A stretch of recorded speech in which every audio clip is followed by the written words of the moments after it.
যদিহে সত্ৰাস্ত্ৰই আক্ৰমণ কৰে তেতিয়াহ'লে কি ধৰণে ইয়াৰ কি ধৰণে ব্যৱস্থা কৰিব লাগিব তাৰ অনুশীলন কৰিছে শিৱসাগৰত আৰু শিৱসাগৰ জিলা প্ৰশাসন আৰু অসামৰিক প্ৰতিৰক্ষা বিভাগৰ উদ্যোগত আজি যি মক ড্ৰিল সেই মক ড্ৰিল হৈছে আৰু মই পৰিৱেশ পোনপটীয়াকৈ দেখুৱাইছোঁ কেমেৰা পাৰ্চন হিমাংশু নেওগ আছে হিমাংশুকে দেখুৱাইছে যে সমগ্ৰ পৰিৱেশ আৰু ক'ব লাগিব শিৱসাগৰ জিলা প্ৰশাসনৰ উদ্যোগত আৰু পৰিৱেশ দেখুৱাই আছোঁ শিৱসাগৰ জিলা প্ৰশাসনৰ উদ্যোগত আৰু অসামৰিক প্ৰতিৰক্ষা যি বিভাগ সহযোগত আৰু যি এই মক ড্ৰিল সেই মক ড্ৰিল হৈছে আৰু পৰিৱেশ মই দেখুৱাইছোঁ কি ধৰণে যদিহে এয়াৰ ষ্ট্ৰাইক হয় যদিহে আপাতকালীন পৰিৱেশ সৃষ্টি হয় কি ধৰণে এই যি উদ্ধাৰ কাৰ্য সেই উদ্ধাৰ কাৰ্য কি ধৰণে চলিব বা এই পৰিস্থিতিৰ সৈতে মোকাবিলা কৰিব কেনেকৈ ৰাইজে মোকাবিলা কৰিব তাৰ এক অনুশীলন তাৰ এক আখৰা শিৱসাগৰত অনুষ্ঠিত হৈছে পৰিৱেশ দেখুৱাইছোঁ কেমেৰা পাৰ্চন হিমাংশু নেওগ আছে হিমাংশু নেওগে সম্পূৰ্ণ পৰিৱেশ দেখুৱাব যে এয়া পৰিৱেশ মই দেখুৱাইছোঁ যে যদিহে কোনোবা যদি এই আক্ৰমণত বা যদি অচিন ৰাষ্ট্ৰই কোনোৱে যদি এয়াৰ ষ্ট্ৰাইক চলায় তাৰপিছত যদি কোনো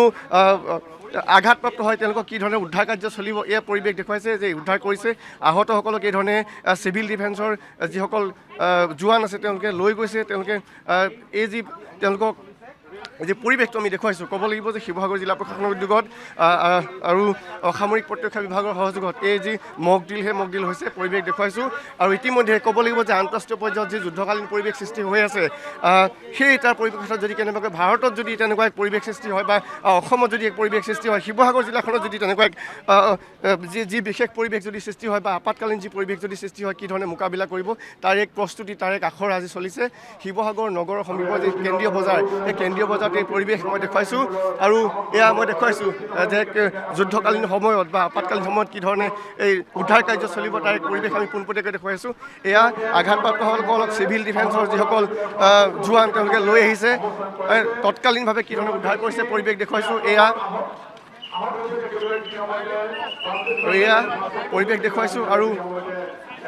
যদি অনাহত পৰিৱেশ বা আপাতকালীন যদি পৰিৱেশ সৃষ্টি হয় কি ধৰণে সেই পৰিৱেশৰ প্ৰতি আচলতে ৰাইজে মোকাবিলা কৰিব ৰাইজে কি ধৰণৰ পদক্ষেপ গ্ৰহণ কৰিব লাগিব কি কৰিব লাগিব কি কৰিব নালাগিব সেই সম্পূৰ্ণখিনি দেখুওৱা হৈছে ইতিমধ্যে 6:15 এই যি আখৰা সেই আখৰা আৰম্ভ হৈছে আৰু 10 মিনিট ধৰি ব্লেকআউটৰ পিছত উদ্ধাৰ অভিযান আৰু এই ধৰণে ৰাইজক সষ্টম কৰিবলৈ চেষ্টা কৰিছে জিলা প্ৰশাসনে পৰিৱেশ দেখুৱাইছে এই ধৰণে কি ধৰণে আচলতে যদি কোনো আঘাতপ্ৰাপ্ত হয় কোনো যদি আক্ৰমণ যদি বলি হয় কি ধৰণে তেওঁলোকক উদ্ধাৰ অভিযান চলিব তাৰো আখৰা আজি এয়া দেখিবলৈ পোৱা গৈছে দেখুৱাইছে আৰু মই মোৰ লগত কেমেৰা পাৰ্চন হিমাংশু নেওগ আছে পোনপটীয়াকৈ আমি দেখুৱাইছোঁ নিউজ লাইভৰ জৰিয়তে দেখিবলৈ পাইছে ৰাইজে যে কি ধৰণে এক যদি আপাতকালীন পৰিৱেশ বা যুদ্ধকালীন পৰিৱেশত যদি আক্ৰমণৰ যদি ঘটনা সংঘটিত হয় তেতিয়াহ'লে কি ধৰণে প্ৰশাসনে ব্যৱস্থা গ্ৰহণ কৰিব চিভিল ডিফেন্সে কি ব্যৱস্থা গ্ৰহণ কৰিব এই যে এক আখৰা সেই আখৰা আমি পোনপটীয়াকৈ দেখুৱাইছোঁ আৰু এয়া দেখিবলৈ পোৱা গৈছে যে আঘাতপ্ৰাপ্তসকলক কি ধৰণে তেওঁলোকে তাৎক্ষণিক চিকিৎসা প্ৰদান কৰিছে সেয়া পৰিৱেশ আমি পোনপটীয়াকৈ দেখুৱাইছোঁ পৰিৱেশ আৰু প্ৰশাসনৰ লোক আছে মই তেওঁলোকৰ পৰা কিছু কথা জানিবলৈ যত্ন কৰিম আৰু তাৰ পূৰ্বে মই কৈছোঁ যে এয়া শিৱসাগৰ নগৰৰ যি কেন্দ্ৰীয় বজাৰৰ সমীপৰ এক পৰিৱেশ আৰু ইয়াতে যি আপাতকালীন পৰিস্থিতি আচলতে কি ধৰণে মোকাবিলা কৰিব লাগিব কি কৰিব লাগিব ৰাইজে কি কৰিব লাগিব কি কৰিব নালাগিব তাৰো কিছু নিৰ্দেশনা এই যি আখৰাৰ জৰিয়তে কৰিবলৈ চেষ্টা কৰা হৈছে জিলা আয়ুক্ত আছে মই জিলা আয়ুক্তৰ কাষলৈ প্ৰথমতে যাম ছাৰ আপোনাৰ কাষলৈ আহিছোঁ কি ধৰণে আচলতে গোটেই এতিয়া চলি আছে শুনি পাছত কৰিম নেকি অলপ পাছত কৰিম এয়াৰ ৰেড মাজত কেনেকৈ আমাৰ মক ড্ৰিল কৰিব লাগে এইটো কাৰণে আমাৰ আজি আৱেৰনেছ প্ৰিপাৰেশ্যন আৰু ছেফটি ড্ৰিল কৰা হৈছে তাতে আমাৰ যেতিয়া এয়াৰ ৰেড হয় আমাৰ কেনেকৈ আমাৰ ছেফটি ল'ব লাগে তাৰ পাছত ফায়াৰ আমাৰ ফাৰ্ষ্ট এড কৰিব লাগিব আৰু কেনেকৈ আমাৰ সিভিল ডিফেন্স এইটো কৰে এইটো আজি আমাৰ এটা আজি এক মক ড্ৰিল প্ৰস্তুত কৰা হৈছে মই কৈছোঁ যে এয়া দেখিবলৈ পাইছে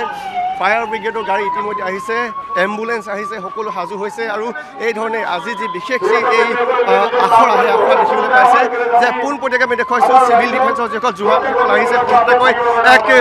যুদ্ধকালীন পৰিৱেশৰ সৃষ্টি হৈছে শিৱসাগৰত আৰু শিৱসাগৰত এয়া মই দেখুৱাইছোঁ যে মক ড্ৰিল মই কোনোবাই কৈছোঁ এয়া মক ড্ৰিল আৰু এয়া আপাতকালীন সময়ৰ আখৰা যাতে আপাতকালীন সময়ত যাতে কোনো সুচাৰুৰূপে নিয়াৰিকৈ যাতে যদি কেনেবাকৈ এনেকুৱা ধৰণৰ ঘটনা সংঘটিত হয় কি ধৰণে আচলতে মোকাবিলা কৰিব লাগিব তাৰ এক আখৰা আৰু এই আখৰাই আজি শিৱসাগৰৰ যি কেন্দ্ৰীয় বজাৰৰ সমীপত দেখিবলৈ পোৱা গৈছে আৰু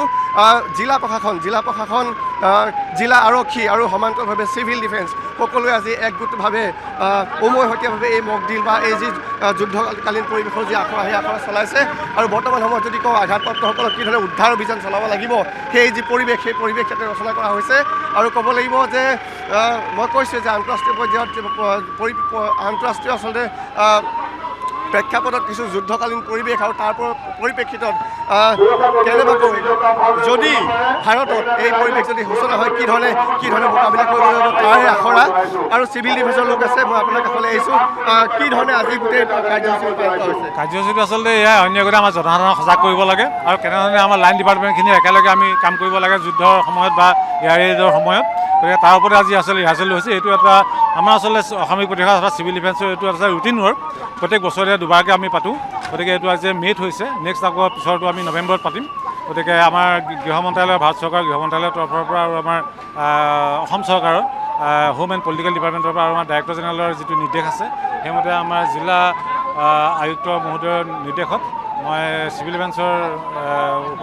উপনিয়ন্ত্ৰক হিচাপে আমি আমাৰ তত্বাৱধানতে গোটেই বস্তুটো আজি কৰা হৈছে কোন ডিপাৰ্টমেণ্ট ইয়াত আছে আমাৰ চিভিল ডিফেন্সৰ লগতে পুলিচৰ প্ৰশাসন আছে আমাৰ ডিষ্ট্ৰিক্ট এডমিনিষ্ট্ৰেশ্যনটোৰ লগত সদায় থাকিবই আছে আৰু লগতে আমাৰ ফায়াৰ ছাৰ্ভিচ আছে SDRF আছে ইলেক্ট্ৰিচিটি আমাৰ APTCLৰ মানুহ আছে BSNLৰ মানুহ আছে এক্সিকিউটিভ ইঞ্জিনিয়াৰ PWD আছে সকলোখিনি আছে আমাৰ বিপদৰ সময়ত যিখিনি আমাৰ দৰকাৰ হয় সকলোখিনি আছে ক'ব লাগিব যে এয়াই মই শিৱসাগৰ পৰিৱেশ কৈছোঁ যে শিৱসাগৰত যিসমূহ বিভাগ জিলা প্ৰশাসন আৰক্ষী প্ৰশাসন SDRF ফায়াৰ ডিপাৰ্টমেণ্ট সকলোৱে একগোট হৈ আজি যি এই মক ড্ৰিল সেই মক ড্ৰিল কৰিছে হাই ষ্ট্ৰীট মই কৈছোঁ যে ব্যৱসায়িক প্ৰতিষ্ঠান হাই ষ্ট্ৰীটৰ সমীপত এই আজি মক ড্ৰিল কৰা হৈছে মক ড্ৰিলত কি ধৰণে আঘাতপ্ৰাপ্ত আচলতে কি ধৰণে তেওঁলোকক ৰেস্কিউ কৰা হ'ব ৰুমত কিছু লোক আবদ্ধ হৈ আছে সেই আবদ্ধ লোকসকলক কি ধৰণে ৰেস্কিউ কৰা হ'ব ইয়াৰো এক পৰিকল্পনা বা মক ড্ৰিল কৰিছে মই দেখুৱাইছোঁ এই পৰিৱেশ আৰু ক'ব লাগিব যে আপাতকালীন পৰিৱেশত আচলতে কি ধৰণে মোকাবিলা কৰিব লাগিব তাৰ পৰিপ্ৰেক্ষিতত ক'ব লাগিব যে তাৰ যি আখৰা সেই আখৰা আজি শিৱসাগৰত কৰা হৈছে আৰু সকলো SDRF আৰু সমান্তৰালভাৱে এই ফায়াৰ ব্ৰিগেড জিলা প্ৰশাসন আৰক্ষী প্ৰশাসন সম্পূৰ্ণৰূপে ব্যস্ত হৈ পৰিছে